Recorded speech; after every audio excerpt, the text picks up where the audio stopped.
This is the Empower Podcast, recorded August 5th, 2014, episode 210,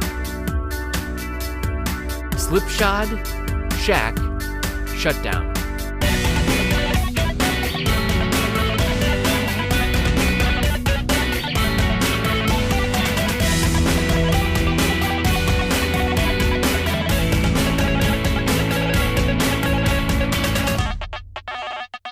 Welcome to the Amp Hour. I'm Dave Jones from the EEV blog. And I'm Chris Gamble of Contextual Electronics. Who missed his cue there just by like 500 milliseconds or something, but it's noticeable. Oh, yeah? Okay, well, there's always editing, man. There's always editing. Right. You can always take out that 100 milliseconds or something. I think People wouldn't believe what I've taken out for Dave. It's right. It could fill books. It could fill books and hours of... One day the gag reel will be released. Yep. I was, which is usually before or after the show talk, which is accidentally recorded. Yeah. I was just like reading the other day. Oh, well, maybe it wasn't the other day. I can't remember where, as usual, but it just sprung to mind as I mentioned that there's a, limit of, like, if there's a delay in perception, like of X milliseconds, like 300 milliseconds or something, the human mind, like just has seizures or something. Or not seizures, but it tunes out or something like that. The mind, if it's not prompted within a certain couple of hundred milliseconds, I think it's 300 milliseconds, can't remember what it actually was. So I'm talking out my ass here, and this is probably useless, but this is what we do here on the Amp Hour. We babble. It is, yep. About random shit that Sorry, comes to I tuned out there for a second. It was about 300 milliseconds. Right, I tuned out. 300 milliseconds pause. And apparently, if you don't engage within that amount of time, the mind, boom, it wanders. It goes elsewhere. So maybe it'll come to me by the end of the show, and then I'll just scream it out. Aha! That's where it was. Anyway, that just reminded me of that. Okay. So the human mind's amazing. Some days. It can be trained. I think it was to do with advertising. I think I got it. I think it was.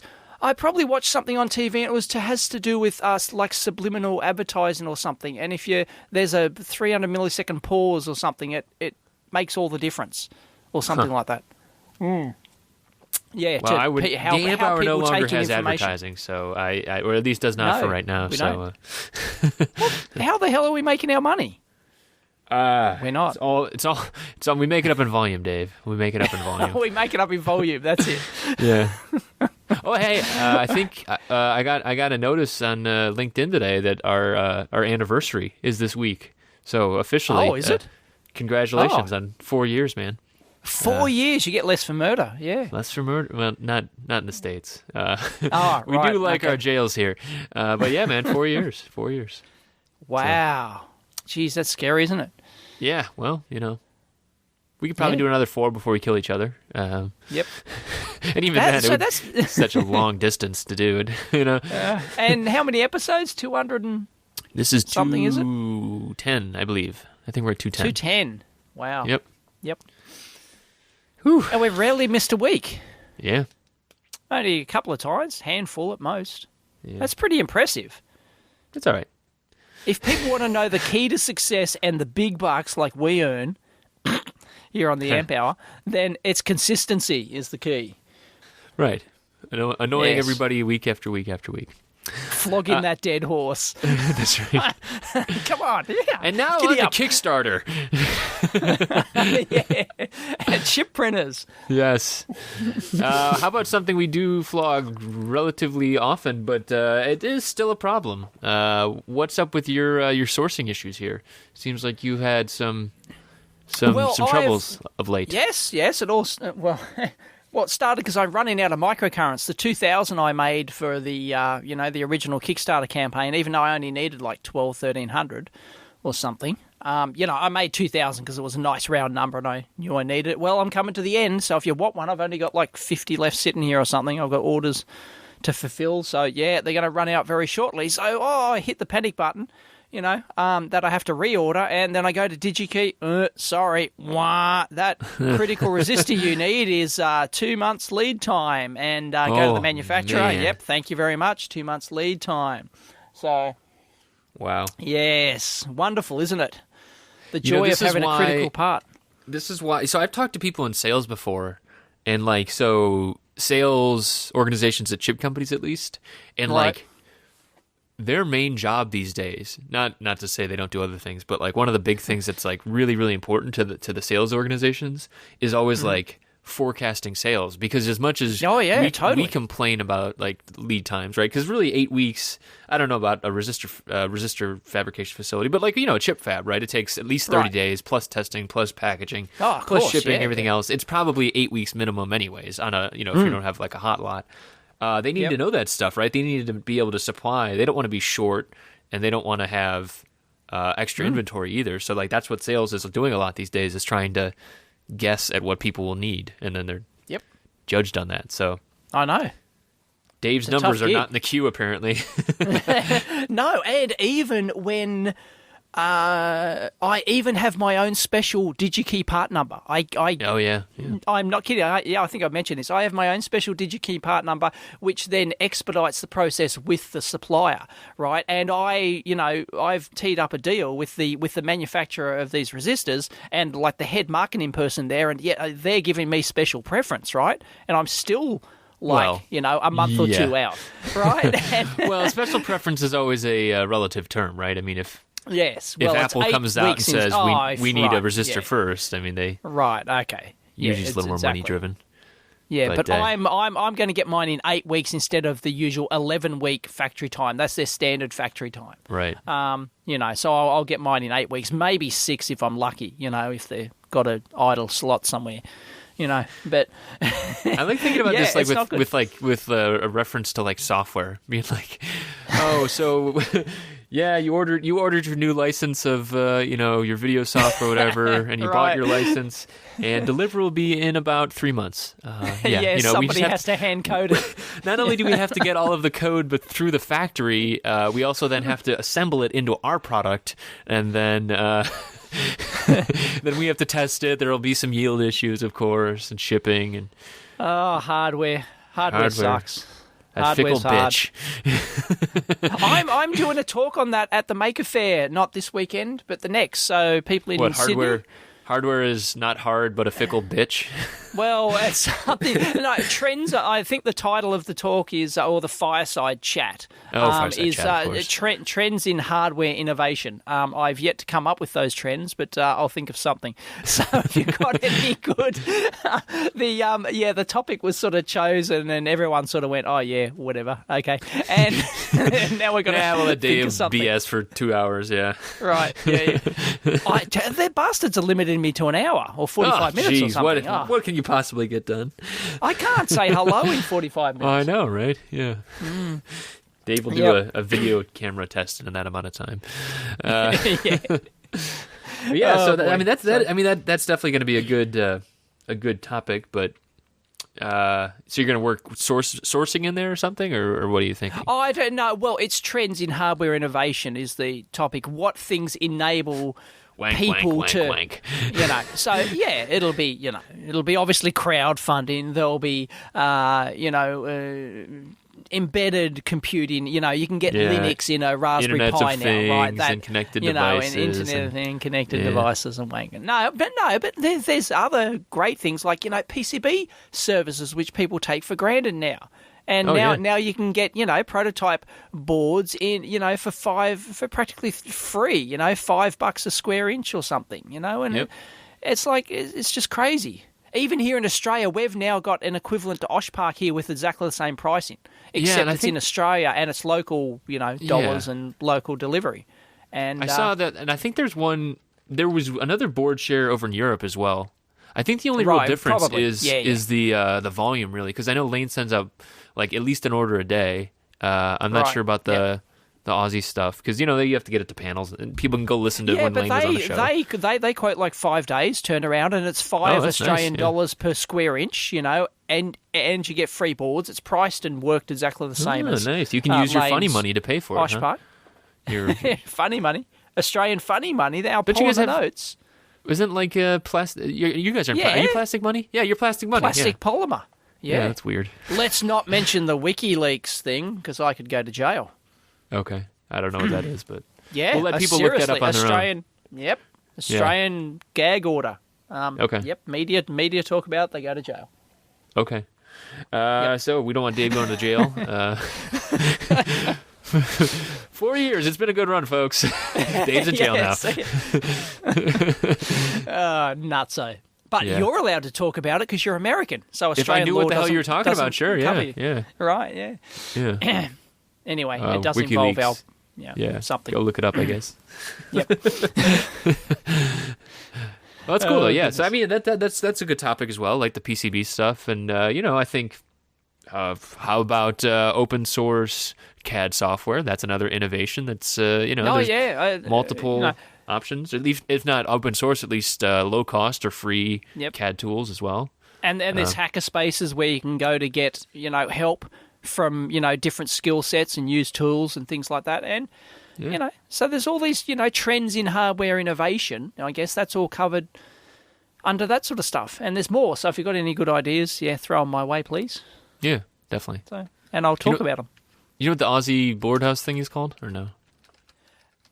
Breadboardkiller.com or .au. I'm not sure whether it's .com. Breadboard Killer. Yep. Okay. Type it in. This makes for good radio. Yeah, yep, it's breadboardkiller.com. Yeah. Okay. You get 3 copies of your board, $5 per square inch, and I think it's 5. And they can go down to 6 mil trace space. It's pretty good, and you get free shipping with that. Like, wow, hence the name. You don't have to breadboard anything anymore. It's cheap enough just to spin a board. Yeah. This stuff didn't exist 5-10 years ago. It was impossible. It cost you, $500 in 2 weeks and to get one little tiny board. Right. Well, and I think, that could be an interesting point for your talk too, is not just what's going on now, but what that could actually enable. That's kind of that's the whole idea of the talk, is what enables, startups these days. Well, it's fast. You can do rapid development. There's so many. So, I guess startups is an answer cost to that. But I'm just saying, what else is there? Like, I don't know. So I see a lot of this stuff. Like, I always see Tim O'Reilly talking about hardware's, everything's moving faster. Hardware is going to be a big deal, and and he's always talking about Internet of Things, and obviously SolidCon is about a lot of that stuff too. I don't know though. I have a bit of a hard time. What's that? Internet of Things, grown. I know. Well, yeah, and it's just it's a term, whatever. But connected devices, however you want to say it. But I guess I have a little bit of trouble kind of looking out farther.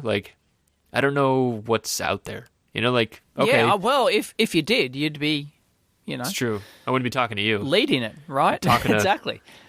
Talking to the waiter on the beach in the Maldives or something, Right. Crystal clear waters and my own. Right. My own lab right off the beach. I got sand in my laser cutter massage again. While you're working at your bench while getting a massage with your view of the crystal clear water and your own sharks with freaking lasers. That's right. Yeah. It's all good. Yeah. Anyway, I don't know though. Maker Fair. Yeah, so you're going to be at Maker Fair, huh? Yeah, I'm going to be at Maker Fair, yeah. Last week. And it's 2 days this time, which is awesome. Yeah, we mentioned that last week. So that's good. Next. Cool. I'm going to be given a KiCad seminar out in San Francisco, actually. Sweet. Yeah, so I'll be out there. At what? At what? You're just going to stand on the street corner and preach? No. Preach KiCad? No, we're having a supply frame, like a hangout, like Hackaday supply frame hangout kind of event at our new office. So and who's invited? Everyone's invited. I'll post a link to what are those called? The things where you Eventbrite or whatever the ticket type of thing is. Oh yeah, right. Right. Okay. So yeah, I'll be doing a talk, and there'll be talks on FPGAs, and we'll just be hanging out, going over ideas, and I assume there's beer and food. Oh yeah, definitely. Right. I wouldn't be there otherwise, man. Right. Yeah. So yeah, it should be fun though. I'm looking forward to it. Cool. And I'm going to be at DEF CON next weekend as well. I don't know. I have no idea what to expect for that. That is that's in Vegas. Yeah, that's in Vegas. Vegas? Right. Yeah. Dude, I think you need to move to the West Coast. All this East Coast shit is just... I don't think I'm allowed to. By she who must be obeyed? I think so, yeah. Yeah, she's Right. pretty adamant that she does not like... I don't know. There's a lot to How be said could you about. not like California? Apart from the price. How yeah, did the you price. not like it? I'm a pretty big cheapskate. You know, there's family back this way. Like, definitely, Right. everybody's east of the Mississippi in the fam. So, Right. Got it. Oh, well. oh well. Yeah, you're not moving either. Whatever. Nah. I'm So, not I'll probably be hanging out. What am I going to do? Move to Western Australia? Yeah, right. Ugh, jeez. Perth. Ugh. What are you going to start mining? Exactly. Sorry, I Perth was about to say. listeners. If Yeah. there's any out there. Yeah. It's more to Perth than mining. They have some nice canyons over there. Oh, yeah? Oh, cool. Yeah. So, but I'll be at DEF CON hanging out. There's a hardware hacking village, and I don't know what that means. Right. But I'll be hanging out there, and People hacking on the gaming machines. Is that they sort of they're in the casino there with the if the screwdriver in the back taking apart the hack. yeah, that makes you wonder, gaming right? Like machines. if they get nervous about that kind of stuff, like yeah, we're hosting hardware hackers, and they're not allowed on the floor. Here are the world's best hackers inside Yeah. your casino. That's right. Yeah. Don't use any ATM machines. Don't Yeah, even so, like, walk but, in like, with a Mike- credit card or a Mike smartphone. Osman will be out there, and so he'll be like doing Right. HackRF stuff, and there'll be a Yep. bunch of stuff like that. So yeah, I don't know. I don't know what to expect. We'll see. I'll Right. tell you about it next week. Awesome. I think. Yeah. What? Oh, so speaking of tools, I mentioned that for your talk, like the free tools. We had talked about National Instruments. Remember how they pulled multisim from Oh yeah. Yep. analog devices, like the code branding they had before? Yep. So they brought it back out, and now it's with Mauser, actually. So now Right. you can download, and apparently it does like PCBs as well. I've never tried it, and I never will, but they're like a simulation engine. They're kind of like they're a little bit more of a graphical, like LT Spice and stuff like that. But Yeah. it's a Spice engine on the back end, and then they can do layout, and it's tied into like the Mauser catalog. All right. So Every man his dog's doing simulation stuff and things like that. yeah, oh yeah, there's a lot of web-based ones as well. Yeah, And- a lot of and- web, a lot of funky. Some of them are really funky. I mean, you get animation of how the current flows and. Oh yeah, that's man. the tablet That's- one. Is I that the haven't- tablet one? Yeah, that looks awesome. If you've seen the I meant to video try for that. that, I actually- can't I- remember the name of it. Yeah. Yeah, I got a tablet finally, so I should definitely try that out. Yep. But yeah, so when Mike Engelhardt was on the show, he mentioned a lot of stuff about the simulators, and to be careful because a lot of them pull the open source Berkeley Spice. But he said that Right. there's a lot of inconsistencies. I mean, granted, he runs LT Spice, so obviously he has Yeah. very strong opinions about that stuff. But also, Exactly.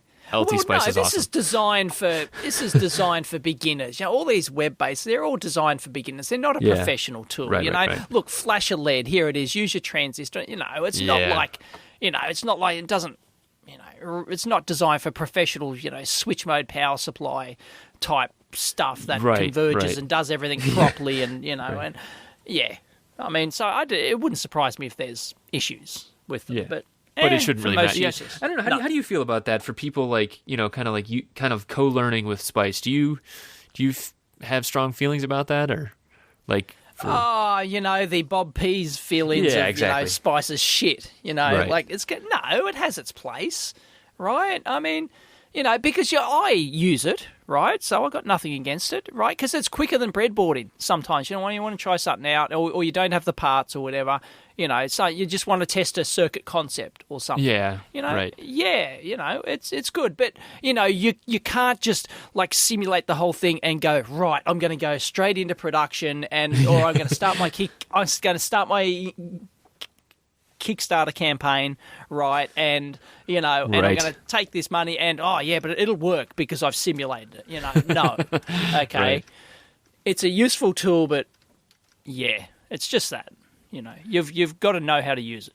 Right. And I totally agree. So I use that for the course as well. Like, and basically though, I try and Right. hold people off from it. And it really, you should try and learn about, low-level components on their own first, at least how they work.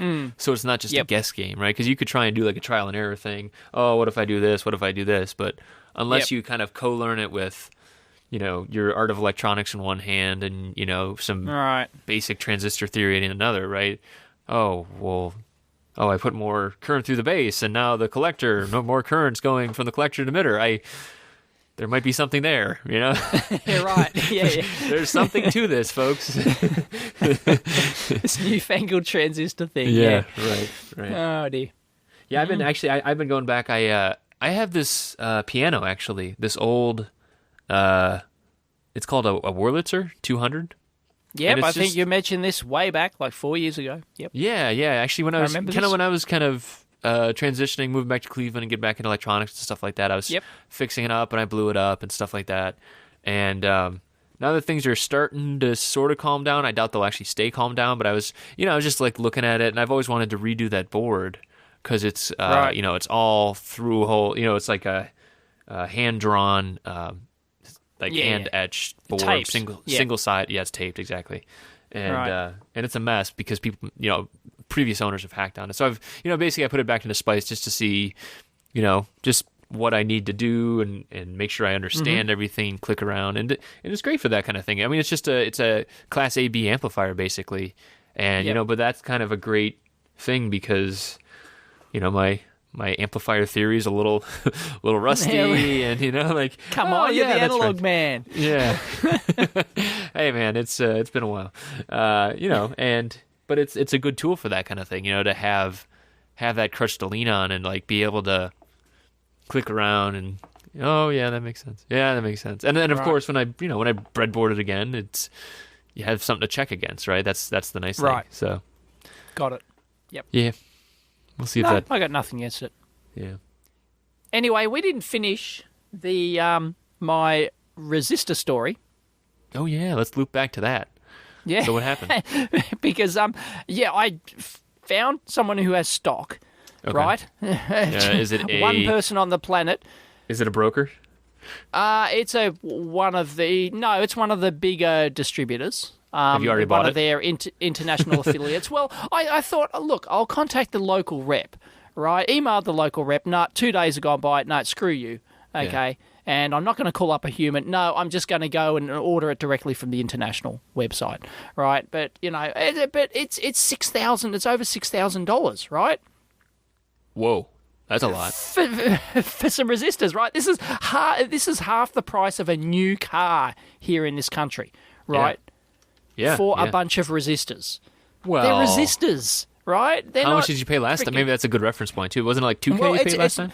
No, it's not a huge amount more than what I paid last time. Plus, I have to order a minimum amount more than what I actually wanted. But still, it's okay. Like it's, that's a lot. That's a lot, man. But it cost me X amount to make each unit, and I'm going to make another 1,000. Right? Yeah. So, right. It's going to cost me X amount, but when you just, when you're doing that buy it now button, it's a bitter like, pill, which I haven't done yet. I'm going to do this after the show, and it's like, like $6,000. And I can't even buy them in smaller quantities to avoid customs. And so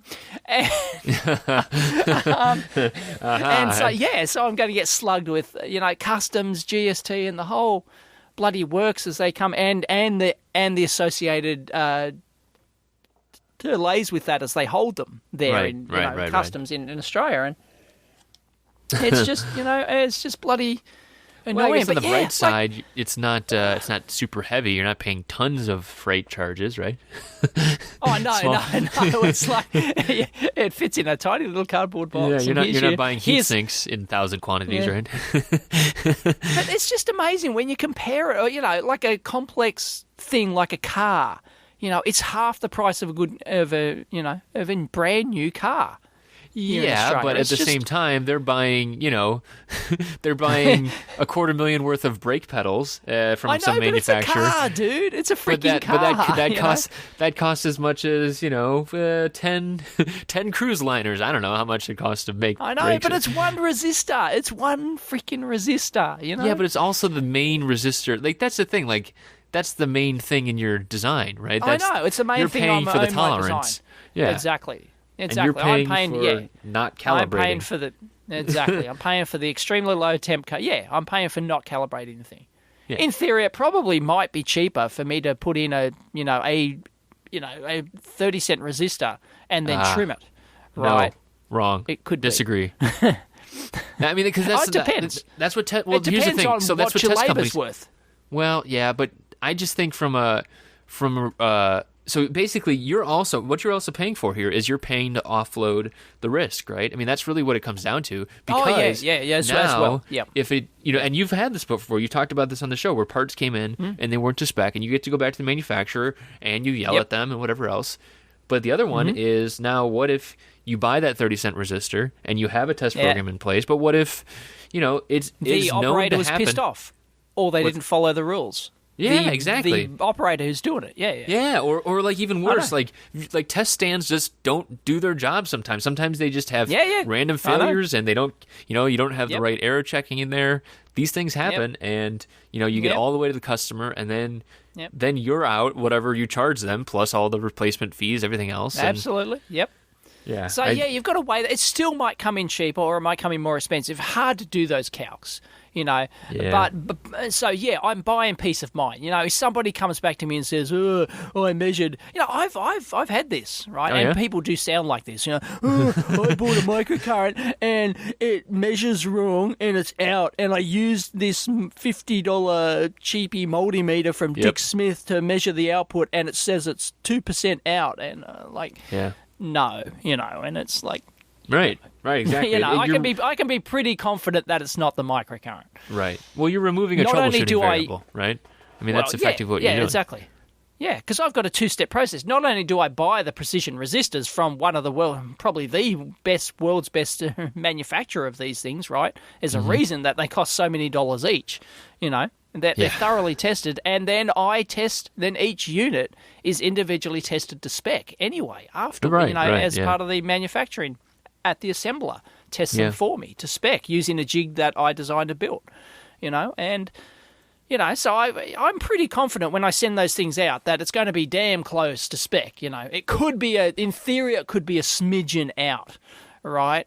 Yeah. But that's unlikely too. But for it to be like a couple of % out, it's like no, So I can confidently tell these people that no, you're measuring it wrong. Right. Yeah, exactly. And that's what and that's what makes it worth it. Yeah. So that's a big part. Like I think about this a lot.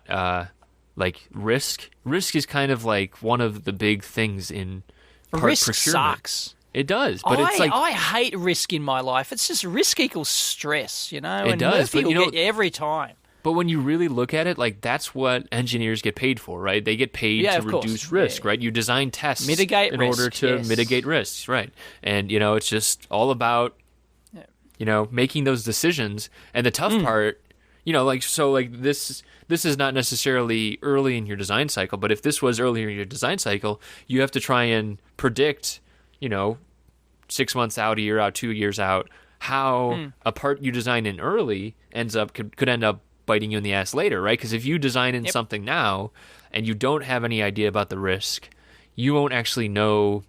If you design in something now because it looks good, it's available on DigiKey, it's low price, well, that's great, but what if it's low price because they're trying to unload stock right now, and it's like, right. Oh crap, that part's going out of, you don't know. It could just be going out of production, and that's why it was low cost. Nobody else is using it. Nobody's buying it because the chip manufacturers keep huge stats on these things, and they build to, they know a part's going to be, on average, yes, and another order for 50,000 is going to come through next month, so we'll make some more, right. But if they're seeing the trend down on that part, it's not going to sit into their schedule, and that's when you're going to get hit with your 12-week lead time. Right. Thank you very much. I mean, or worse, or it's discontinued, or it's 40 weeks. I can remember back in the 90s when chips were here in Australia together. They were 40 weeks. I'm not kidding. 40. Right. I believe it. That happened. That was a year or two ago as well. There was those lead time issues as well. I don't remember what the reasoning was, but I remember there was a inductor I got quoted that was like a year plus. It was crazy. Yeah. Yeah. And it's just capacity stuff, and it's them looking at their risk as well. I mean, that's everybody's playing that game. That's why, like I said with the salespeople, that's why they're looking at, trying to forecast and all that other stuff. It's everybody just like on their tippy toes. Oh crap! Oh crap! Oh crap! And then it's like the really big problem I see is like, for a lot of analog parts that I look at these days, there's no footprint cross at all, right? There's no compatibility. Right. And so it's like your risk now is baked in. You pick a part, you pick a footprint. Unless you dual footprint it, and have like a second one on board where you can switch over to it, you're screwed. Well, you're not screwed. It's just you're going to take a huge hit to your schedule. Exactly. Because you got to respin the board, and then you might introduce another failure, and you got to requalify it, and everything else. You got to change your mask and your paste and stencil and everything else. It all changes. They got to reprogram the pick and place machine so they can goof that up. Again, and it all just flows and flows. Yeah. Yep. Yeah, and it goes all the way back to the, all the way back to the fabs, right? And and the reason that they're all on tippy toes is because it's so friggin' expensive to operate the fabs as well, right? I mean, that's the reason that we have this problem. That's why. And they've got every bastard like us screaming at them. Well, yeah. Where's my part? Where's my part? Well, I think there's much more important bastards than us that are screaming I know, exactly. about their parts, but. Well, like IBM, right? There was this news. I don't know when it was from, but basically they wanted to pay Global Foundries to take the chip business off their hands, right? So IBM has this. I think they're down to mostly server chips, and they have some advanced RF chemistries and stuff like that. But they run a high end. Basically there's tons of cost there, right? And unless you really need chips. IBM's mostly... So they're willing to pay someone to take their chip business. Exactly. Rather than we're looking to sell our chip business, we're looking to pay you. Here's $1 billion, Yeah, they're trying to get it off the books, maybe we should right? rock up. Yeah, exactly. Yeah, because it's going to be... because they've been taking losses for so long, and IBM's in deep shit. IBM is in deep shit. I've been reading a bit on that, and... Oh, yeah? They're going down the Googler fast. I don't know. Nobody ever got fired for buying IBM. You ever hear that phrase? Right. Yes, it was common back in the 80s, 70s. Though, I don't know. It'll subsist in some. IBM have been doing. If you read, it's in all the financial blurbs and stuff like that. IBM are the poster child in the US now for. I'm not into this finance stuff, but they're doing the finances all wrong. They're doing it for short-term gain only. The government are paying them, they're like giving them grants or whatever, or the tax cuts or whatever, and they're using it not to reinvest in the business and build the business and grow. They're using it to pay themselves back and buy back their own shares. And apparently that's great for short-term gain, right. But in 5 years, everyone in the financial industry is saying, IBM will be ruined. They will be, because, it must come to an end. And any company that's, chasing those short-term things, that's always the NBA playbook. Exactly. Exactly. Line some pockets and stuff. Yep. Yeah, you heard it here first. You heard it here first, folks. IBM will fail in 5 years' time. Financial analyst David Dell Jones. That's right. Who heard it from other financial analysts, but he wasn't really paying attention. That's right. Yeah. I mean, it's tough too when you see, I always think about it when you see these hardware, you see hardware companies moving towards software, and they always make these, HP as well, right? I mean, HP still makes laptops or brand laptops, I guess, but printers and but it's all consumer level. It's super low end, and they all want to move to this, software as a service model. Everybody loves that kind of stuff. Right. Oh yeah, we'll write software for you, and it's the same story all the time. It's I don't know. It's not like hardware's easy, right? I mean, it's a tough game, but I think that software stuff is meh. Speaking of hardware companies in trouble, how about Radio Shack? Do you see that stuff? Rat Shack. Rat Shack, is that what you call them? Rat Shack. You're too young, right? Of course. Everyone back in the US, even I know this. Everyone in the US used to call it Rat Shack. Well, here it was never called Radio Shack. It was Tandy. But right. Yeah, which was I did technically that was my first job, so to speak. was working in the Radio Shack repair centre. In high school, I was doing it as my work experience thing. Yeah. Oh, that's cool. I worked in the local Radio Shack, yeah. Right, when people actually still took stuff in to get fixed and that kind of thing. Exactly. Yep. Yeah. They took in their Radio Shack Model 4 computer, and they got it fixed, Yeah. What does one need to get, like, what do they, like, blow out power supplies, or what are those usually? Oh, power supplies fail. Drives need to be aligned again, so I was, aligning the disk drives and, stuff like that. They had to be cleaned Aligning and realigned. them? The heads Like cleaned, and you had to realign the heads on the Really? drives. They weren't, like, sealed or anything? I mean, like... No, dude, these had, adjustment pots on them. Wait, are we saying, like, floppy got drives? Is that what I mean? Like... Floppy drives, yeah. Oh, okay. You would put in a specialised floppy test disc that had all the alignment stuff on it, and you would, read out on a scope, and you'd get the, and you'd tweak them, and yeah. Interesting. Yeah. Yeah. Yep. I know what you're talking about now. Because then, the Right. head moved up, didn't it? Like the reed head, and so the mechanical... it moves in and out. The head moves in and out, and the speed, it's the speed is different on the inner ring than the outer ring, and all that sort of jazz. Right. Well, I was thinking hard drive, but then I remembered that they didn't quite do that. They used to just run right off the floppy disk.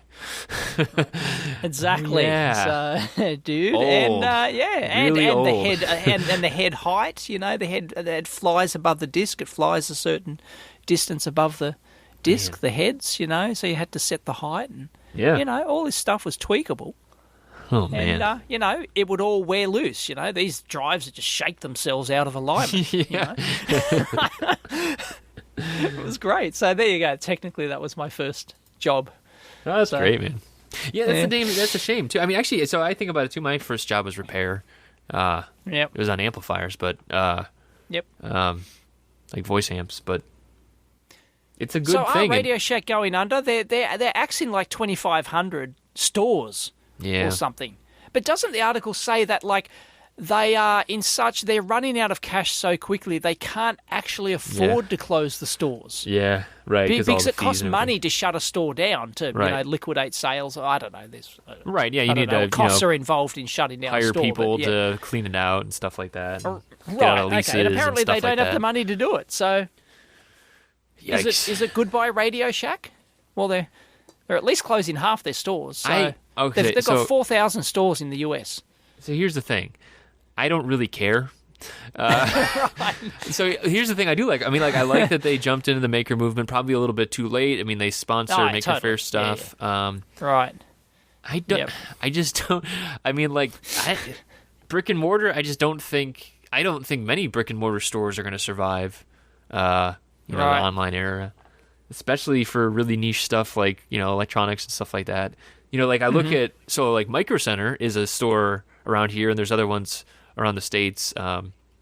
It's a computer store, like a full-blown computer store, still doing well. I think locally owned, maybe not locally owned, but like Fry's and Micro Center, these are all like computer stores. And then they have pretty healthy section. You go in there and they have Adafruit stuff. They have SparkFun, Maker Store, whatever that's called.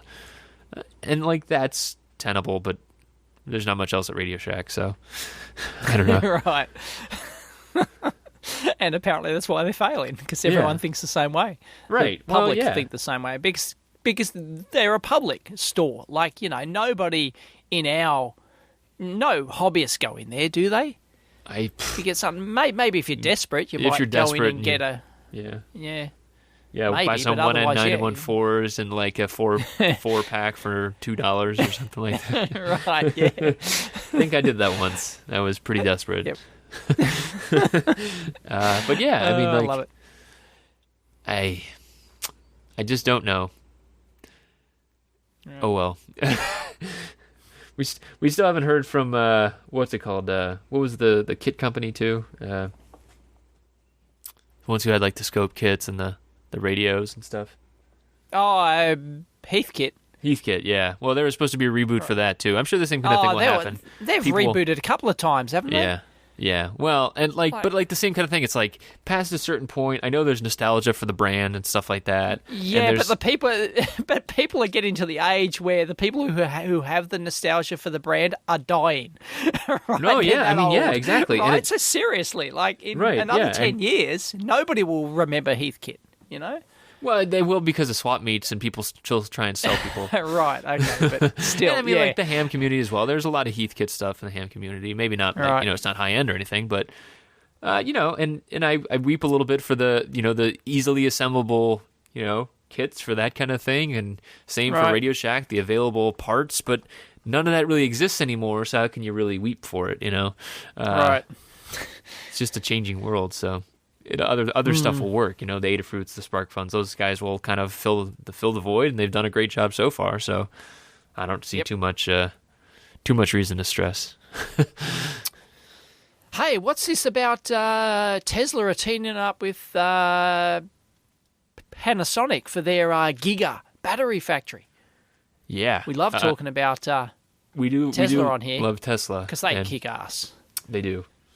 And I was actually just back in New York, and there was like a commercial on the TV about that. I think they're giving some sick tax breaks. That's probably another reason, because they're going to do it in Niagara Falls, back by my hometown. And are they? Is that where they chose? Because I know they had like 4 states up for grabs or something. I think there's multiple factories in the works, but I'm pretty sure that. Actually, no. I'm sorry. That was Solar City. Is the state up there? What's the state up there? New York State. So. Oh, right. So it's actually New York State. Okay. Right. So yeah, if people non-US people, New York is a city and a state. They've won the Giga battery factory. What's that? They've won the Giga battery factory contract. I think that's actually the solar factories up there. I think that's the one that's up in New York. Now that I think about it, it might be New Mexico. That's the Tesla one. Right. But yeah, that's good. I mean, that's it's kind of scaling issues, right? It's always tough to get off the ground, especially for big stuff like this. So. That's a good thing to team up, and I heard rumor too that they might get into grid storage as well. I'm a little bit more trepidatious about that. I don't think that's really. Well, they'll probably need it for their own bloody factory, because they're going to power the factory by a solar, and they're going to have to run their factory 24/7. So no wonder they're getting into grid storage. They'll have to, just locally. It makes sense. I guess so, but I don't know, man. Like, that's just that scale. Like, what are the battery packs on like a Tesla, right? I mean, like they're 20 kilowatt hours, 30 kilowatt hours, something like that. I don't know the exact figure. Yeah. Yeah, right. I mean they're big, but like, I don't know, like that's a lot of, like, to really have grid level storage, you need a lot. No, you don't do grid level storage in batteries. You do them in like big mechanical flywheels and stuff like that. No, but that's what they're talking about. That's what they were saying is like, yeah, they were talking about getting into that. I mean, like so when we had Bob Simpson on the show, you wouldn't do them in 18650 cells. That's what they were saying. Though. That's what the rumor was, and that's why I'm with you with that drone. I mean, I think it's silly, right? I mean. But it just seems inefficient. It does. I mean, I always like the idea of like the pumping water up the hill, but that one's tough too because that's very physical, But but it works. It's great. There's lots of that storage when you pump something up. You pump water up to a dam and then you release it. There's that has huge efficiencies to it. Yeah, probably. Yeah, and that's the question. I think it's just more of a scale thing. I mean, like, that's what we always talk about on this show is scale. Scale is the thing a lot of people don't understand. I feel like a lot of people don't understand that. It's just like grid level scale is huge. Like to get to the megawatt output of a single coal plant. It takes so much. That's why you've got to have huge machines. That's why. When you said like 18650 batteries, it's like, huh? Yeah. How can that be efficient, right? You've got so many interconnect losses alone. Like it's okay for a car, but yeah, I mean, on the bigger scale, no, they have to do, molten salt. They have to do, I don't know. Yeah, I've seen that one too. Water, dam storage or, of big flywheels or something like that. You've got to, big industrial age kind of things. Elon on the phone calling Dave to. Do you have any ideas, Dave?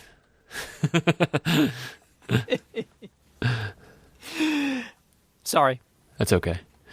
Yeah, so we'll see how it works out. Interesting article though. There's another Spectrum article. Right. So, yeah. Again, we talked about it last week with the battery stuff. I don't really get it. it's it's going to be a lot of chemical engineers. Good job, guys. Kick out those batteries. Help Tesla output 100,000 cars instead of 30,000, whatever their plans are. So, yeah, exactly. Yeah, that's good. I don't know. Yeah. Anyway, that's cool. So, what a Panasonic bring into the table?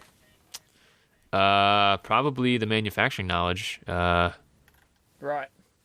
And like I said, like it's always getting started, right? It's always knowing how to build a factory. Like even Tesla, like their car factory, they retrofitted, but they didn't build. When you think about starting up a new fab, anything like that, it's crazy. Yeah, like I saw that in Austin. They stole all the smart people from Toyota and all those sort of companies that knew how to mass manufacture stuff. Oh yeah. Yeah. But as far as I know, no other company actually helped them build their Tesla factory. Oh, okay. Like, I think they just hired all the smart people from the existing car makers, and then they, knew how to do it. So yeah. So I helped when I was down at Samsung. Actually, I was there when they were building.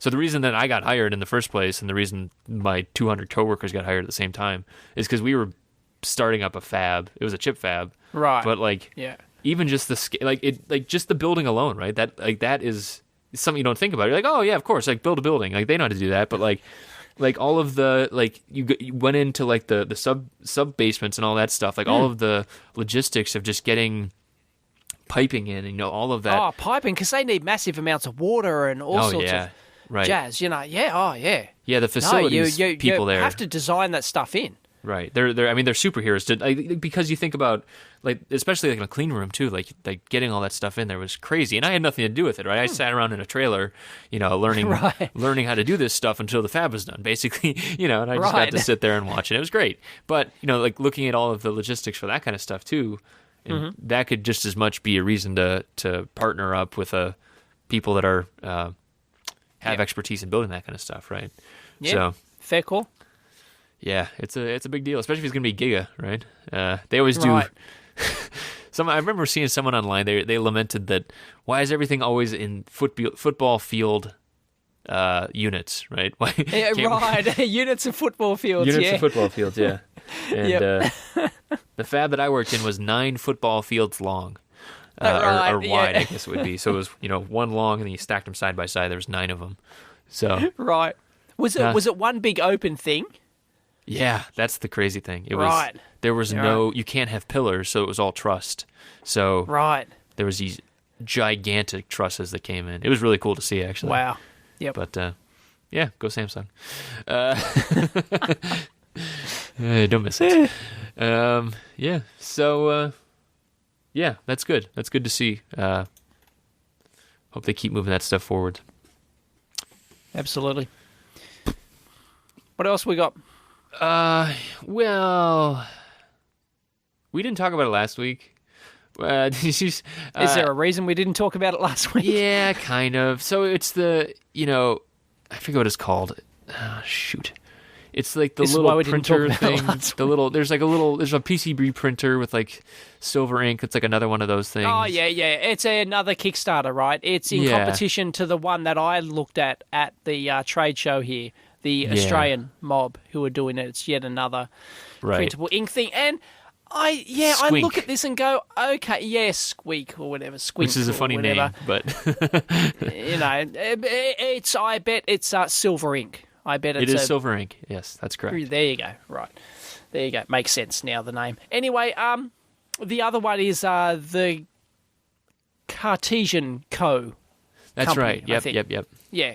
Anyway, I look at these things and I go, yeah, okay, cute for like learning beginners to hack, play around with, but it's not a serious tool. It never will be a serious tool for manufacturing prototype PCBs. Not when you can get professional double-sided silkscreen solder mask boards for $5 per square inch for $3. Right. It's just so I don't get it. You can you can print onto fabrics and you can print onto flexible things. Okay, that's a novel little, niche thing. But apart from that, no. And that's the problem. I have with it is that a lot of the people developing these things, a lot of people talking about these things, they always talk about, oh, you'll be able to print your own PCBs at home. No, it's not the same thing. It's not nearly the same thing as having a proper, rigid, double-sided plated through solder mask silkscreen PCB. So come back with me when you can do that, okay? Otherwise, I don't really want to know about it. It's of no interest to anyone who's designing serious I don't think electronics. it's really sold for that either. But I think that, for $3,000 it has to be, right? I mean, like $3,000 is pretty significant, right? $3,000. Holy crap, Yeah, so the thing that I did like about this, and I wasn't sure about Cartesian Co., that the previous one. Yep. I'm pretty sure they used like low temp solder. The thing that was interesting about this one was that they used... No, they used a silver type ink. No, I know. But I'm saying the actual assembly then. Didn't they say like, oh, we have low temp solder, like they use like a... No, I think they could do it on paper with a regular soldering iron. You just had to be very quick. There was a technique to it or something. And you could reflow them as well, apparently. Okay, so this is different though. So it was a bit better than I expected. Yeah, so this one's different because it does... instead of doing paste, like solder paste, it actually does conductive adhesive, which is something I hadn't seen before. Yep. And that's interesting. And maybe this is all kind of just marching towards something that could make sense later. But that basically because they say they have a built-in pick and place, it has like a little vacuum nozzle, and then they have built-in adhesive dispenser. It is possible that that makes. I mean, that's basically. That kind of adds another thing on there, but yeah, right. For $5 you can get a Mylar stencil for your solder paste, and then Yeah, no, I know. Dave, I'm right with you, man. But I'm just saying, like I do want to credit them with some interesting stuff, right? I mean, no, totally. Us, people think that I'm bashing them. I'm not. Okay, right. I'm just bashing anyone who tries to think that it is comparable with proper PCBs. It's not. Right. So again, maybe niche, for otherwise it's very cool on its own. The flexibles and stuff like that. That's cool. For the right? flexibles, the fabrics, and all whatever you want to do, those more exotic, sort of arty, crafty kind of things. It's probably very good. Yeah. It's very expensive for that kind of thing. Well, yeah, right. Hey, no, it's good. So I support them. I just don't think it's a replacement for PCBs. Yeah. In fact, it's not. So I'm right. Okay. Yeah. Anyway. Just like you and your stupid chip printer. Yeah, whatever. Never admit defeat. What else should we cover here? Have you seen the Flybuck thing? I've actually been really interested in this since I've seen it from TI. Did you ever look at that? No, what's Flybuck? Flybuck. It's like, it's a new, It's a combination of a flyback and buck converter, what? Right, exactly. So basically Is it? Oh, okay, I just guessed. Yeah, that's right, yeah. That makes sense by the name, yeah. So they do,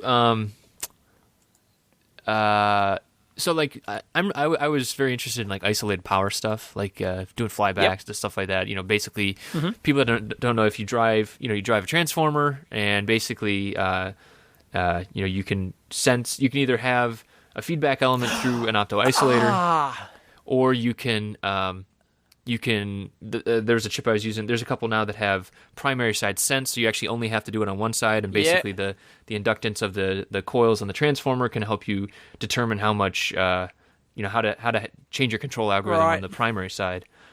This one's interesting. I can just see this. I just looked at the schematic then, and I can instantly see what they're trying to do here without even reading it. Okay, why don't you tell us what you think it is? Okay, I'll tell. I haven't read the article here. You'll have to trust me. But they've got your traditional folks, nothing up his sleeves. Yeah, exactly. Yeah. They've got your traditional buck converter, and you know how you have an inductor for the buck converter. That's right. Well, instead of using just an inductor, they're coupling that and using it as a transformer as well, which then gives you the flyback. Flyback-like behavior, right? A flyback-like behavior, so you're getting two for the price of one there, almost. Right, except exactly. You're inductor for your buck converter now has to be a transformer. So you're using the primary side of the transformer as an inductor for your buck, and then the secondary, and then because it's a transformer, you can tap off the secondary side, and then it's a quasi flyback kind of. Right. Yeah. Yeah. I mean, and you can just use a coupled inductor. Right. You don't have to actually use a proper I mean, granted, that is a type of transformer, but well, it is a transformer. Yeah, right. It's just, but usually it's a simpler device as well. That's usually 1-to-1, right, and stuff like that. You could drive multiple coils as well and stuff like that, and it really simplifies things. And the reason that I liked it is that the waveform's a lot less messy. It's a really known waveform when you do a buck, and and basically then on the secondary side, it's all open loop, and that's right, yes, it is. But I mean, I don't know about you, I don't really care. And presumably, it's not high current on the flyback secondary. I don't quasi flyback secondary, think so. Unless you. Because if you said if it's like a loosely coupled sort of, well, basically the idea is you're going to be driving, you're going to be controlling based on whatever's on your primary side. So you'll probably put something simple over there, and then some on whatever's on the isolated side, you won't have a huge load over there. But you could probably I don't know the exact figures about how much you could drive on the secondary side. But my first, probably not much, because my first thought is that the capability on the second side, the isolated flyback side, is going to be dependent upon the load you're drawing on your buck. Yeah, that's correct. Right. So exactly. it's going to change. So the characteristics of your secondary flyback are going to change based on your load characteristic curve of your buck. Yeah, if you had a circuit running off the primary, and then immediately that asks for tons of current, right? And it basically changes the control algorithm within the chip, right? There's always these feedback systems. Goes back in, the waveform changes, the switching time changes, stuff like that. That's definitely going to affect your secondary side because it's just along for the ride. Yeah, exactly. So if you're powering a microcontroller on your buck side that goes to sleep half the time, I wouldn't do that. That's a bad idea. Bad. And that you can tell just by looking at the schematic. Like you don't even have to read this stuff to sort of go, okay, that's how it must work. Yeah, Dave, if you've been doing it for 20 years or so. Okay, right, yeah. And they've got lots of big ass equations in here, and it's wank, wank, wank. Well, I can tell from the schematic that you're going to have this issue and this issue, but I can see how it can be novel and lower your cost, and you get that often you want that flyback secondary, like for another low power split supply or something like that.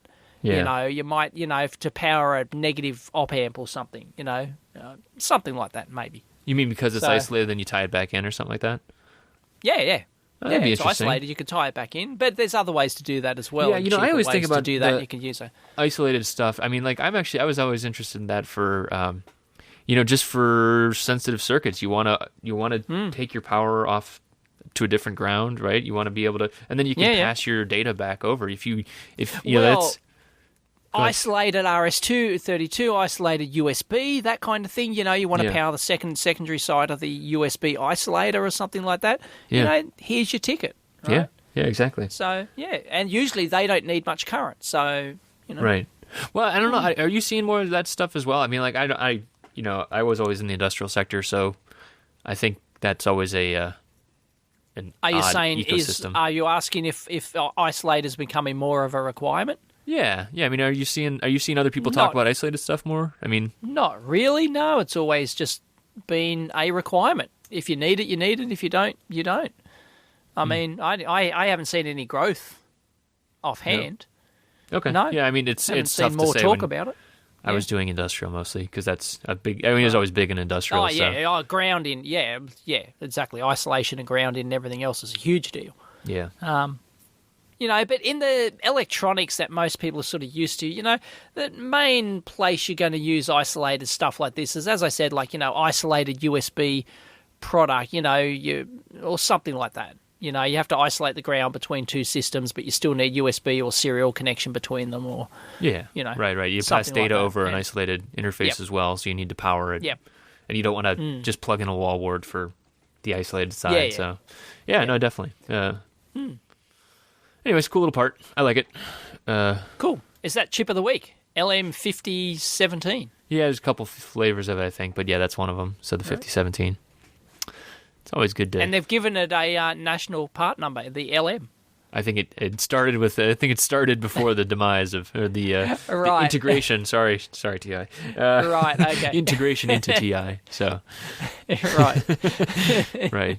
Well, I mean, they The keep all that stuff, though. assimilation, They make new Burr Brown part numbers, too. I mean, you still can get OPAs. And, Yeah. know? See, I love, Burr Brown with the duck's guts in the day. I know. Oh, man. Yep. And I still call him Burr Brown. Oh, yeah, you have to. It shows you're in the know, right? That's right. Yeah. No, here's a little tip for you youngsters out there: go to a job interview and throw Burr Brown into the. Oh, man. Just hire. drop names. Yeah, exactly. Totally. Oh yeah, Heathkit, Burr Brown. Those were the days. Radio Shack. When you're sitting there with your pimples on, sitting there with your pimples on your face, little, Right. I scared remember. shitless 20-year-old. Yep, that's terrific. Yeah. What about the? So I posted about this a little earlier too. What do you think about schematic standards? Why aren't there schematic standards? There's In coding what way? You're there's talking file format? Oh, as in layout standards, as in how they actually look and function. Yeah, exactly. So the thing that prompted it was Jack Gansel's newsletter showed up, and he was talking about coding standards. And I started thinking about it. I'm like, well, why aren't there coding standards, schematic standards? Why aren't we don't, it's like... Well, there are de facto standards. Yeah, that's true. If you don't have your inputs on the left and your outputs on the right, you're a dickhead. I agree with that, but what And about if you're in a culture that reads right to left? Right? I mean, like... Well, okay, right. Well, I don't know. Well, my teardown Tuesday the other day, Okay. yesterday, is it? Yeah, I released a video. I tore down a 1965... vintage power supply, right? And the schematic in there, we can link it in. Yeah. And it is like literally upside down and back to front. Like it had negative at the top, positive at the bottom. And apparently that's how they used to do it back in the in the valve days and stuff like that. That's how they. Yeah, but modern wise, it's like a pain in the arse. You can't read it because everything's upside down and back to front. You have to redraw the thing to make heads or tails of it. Huh. Yeah. Right. Yeah, actually, so that Wurlitzer schematic I was talking about, too, the Wurlitzer thing. Right. The standard on there, it had, for like large caps, it said 4.7 MFD, and then just MFD, which is, 1 with no unit. And then it's also said 100 PF. Yep. And they confused the crap out of me. Back in those days. Yeah, I know. MFD... Yes, is microfarad. Yeah. It's a big M. You have to. Yeah, this was in the power supply too. Like I showed a power supply which had 100 MF. Yeah, a big 100 MFD on it. And back in the old when I was a boy, MFD is my capital M is micro, right? Yeah. So whereas a little m was milli, and of course there was no such thing as nano back then. See, but why isn't capital M mega, right? I mean, big M, I think mega. It is for resistors, but for when you use it for capacitors, it's micro. Ain't y'all heard of Greek? Get with the program. When did that change, though? So, I mean, you've been there, you've seen it. When did that change over? I mean, like, why? That's what. So that actually wasn't by the 1980s. It was all micro. It was micro everywhere. Like so micro using a mu. You mean like mu or u? Mu. Yeah. U or mu. Yeah, I mean, I'm okay with u. I mean, I can figure out u is supposed to be mu. That's close enough. But like, M. Yeah, exactly. Well, and the other thing that was confusing to me there was 0.001, right? And it's like, okay, there's no label now. Oh, you wouldn't know it's even worse. In the specs, right? In the specs for this power supply, they had the drift spec, right? Was like 0.001% plus 100 capital MV. 100 megavolts. Exactly, right? But no, it's not megavolts, it's not millivolts, it's microvolts. Oh, right? No, they didn't. Yeah, they did. That's in the specs for this power supply. I kid you not. Oh, that's terrible. Okay, so that brings me back to my question. Why aren't there schematic standards? Because everyone likes to do it their own way, and screw you. And, well, there are, as I said, de facto standards, inputs on the left, outputs on the right, positive on the top, negative rail on the bottom, and after that it's a free-for-all. Like some people just like to, some people say, okay, a schematic should have a rail at the top and a rail at the bottom, and everything should connect to the rail. Okay, right. But some people don't like to do that. They like to use nets, okay, because they like to do multi-sheet schematics and things like that. Okay, so, I get that people like stuff. That's all well and good. I mean, I have an ego as well. I do it my way as well. Well, you start it, okay? Go on. I think that's what I'm coming to is like, why can't we have a standard, and then if it applies to it, you just say this applies to the Chris Gamble standard 1.0. Like why has that never developed? Why isn't? Well, there's such variability in schematics, and you don't want to waste space. Like, these days, you who told gives a somebody, crap? well, if you told somebody how to lay out their board, right? You have to align. All the parts must be in alignment like this, right? No, they would tell you to piss off, right? Because it's not I wouldn't efficient. touch that with a 10-foot pole. No, I mean, really. it's a similar thing. There's so many variabilities in schematics. I don't think it's fair to enforce anything above, Okay, you can have guidelines like inputs on the left, outputs on the right, blah, blah, blah. But apart from that, no. But plead We're your living in a case. civilized society here, Dave. Come on. Plead your case. Come on. Okay. So so what I think about is, so coding standards, right? Nobody likes coding standards, but what it all comes down to is that the reason you have them is that when you come up to a new piece of code, Sure. you know how to read it. You know what things mean. Okay. You know where to find. The proper labels and definitions and stuff like that. And then the expectation is that will carry along, and then everybody working on the project will eventually get there. That's the idea. I mean, like everybody who adds anything to that. What? I'm in total agreement. But how many people follow the coding standards? Only when you're forced to at some big company, right? That's it. Otherwise, it's a free-for-all. Yeah. I mean, I guess it is. It's a best practice, right? Yeah. No, and I mean, I made that argument too, right? I mean, like, I think the best coders, right, probably follow their own coding standard, a coding standard, or if they want to, they make up their own standard, right? But yeah, it definitely makes for, usually it's more people on the project requires that kind of thing, but I don't know. I won't name the company, but a company where that shall not be named, it used to, if you came in and tried to follow coding standards, you were shot down. They said no. No comments, please. Don't put comments in your code. That's a waste of time. Yeah. Right? And, I don't know. if you... I guess I just wonder why you don't... Right. Some people do it, some people don't, right? But the same thing for coding standards. Some people do it, some people don't. And yet, the discussion's there for coding. It's not there for schematics. And that's really what it came down to. So you think there should be a standard even if people don't follow it? That's a good way to say it, right. Well, there probably is. If you look at, like mil-spec? ANSI standards or mil-spec or Australian standards, even some old Australian standards I think might have some guidelines or something, perhaps. There's all these bizarre standards that nobody ever knows about or uses, but they're probably out there. Okay, so maybe I should look at it, and then I'll make the decision of like, oh, hell no, I'm not following that. Right, yeah, exactly. So if anyone does know, then please tell us. Yeah, some people... So I posted Chris this on the subreddit, and some people... Let's see. Someone posted links to... I don't know what those are. No, those are wiki pages. So no one posted anything about that yet. Right. Someone said there's a good one in the art of engineering. And then someone else said that there's internal documents at companies. I mean, I get that, right? If you have a big company, you have multiple people. I get that, but why hasn't that ever translated? Why isn't... maybe it's just because hardware never really ever left the confines of the cinder block walls of engineering companies in the past, whereas code does. Maybe that's the difference. I don't know. Maybe because it doesn't matter a rat's ass.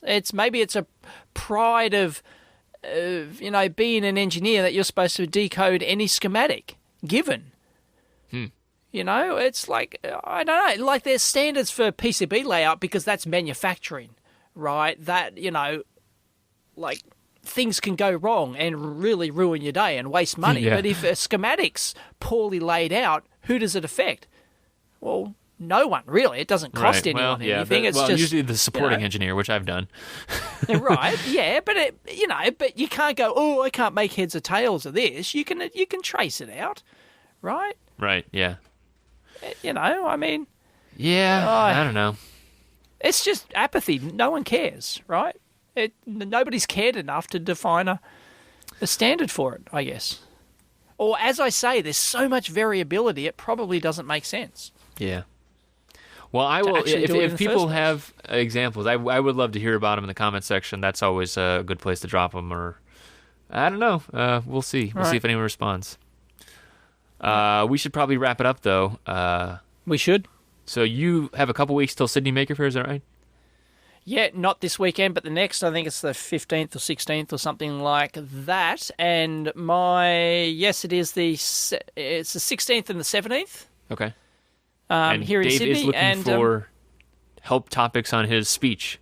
It was the my speech is trends in hardware innovation. My fireside chat will be 1 p.m. in the Target Theatre in the Powerhouse Museum on the Saturday, the 16th. Yeah. Cool. There you go.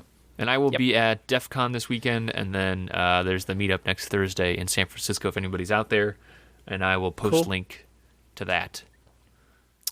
And I have a stand again at the electronics show in September. Oh, yeah, right.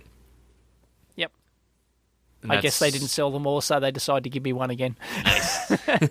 Yeah, excellent. So, Cardboard I'm going to be Dave. on the stand all day. Yeah. Yep. And even She Who Must Be Obeyed agreed to come and man the stand. I won't say booth babe, but I couldn't, I was met with a stern look when I said, can you wear a pair of hot pants? And oops, I'm in trouble. Just a little tip for people who have a significant other. Yeah, don't go suggesting that. It's usually not met with much enthusiasm. But yeah, she will be there apparently. And yeah, I might be selling stuff if I can get things together. So look at that. We'll The see. amp hour guys getting out in the world only took us 4 years, man. Yeah. And I might have some exclusive merch there. Nice. Which, free merch, like stickers exclusive and stuff giveaways and stuff like that. Oh, yeah. Yeah. Very nice. Excellent. So be there or be square. Cool, man. Well, let's talk more about it next week. All right. See ya.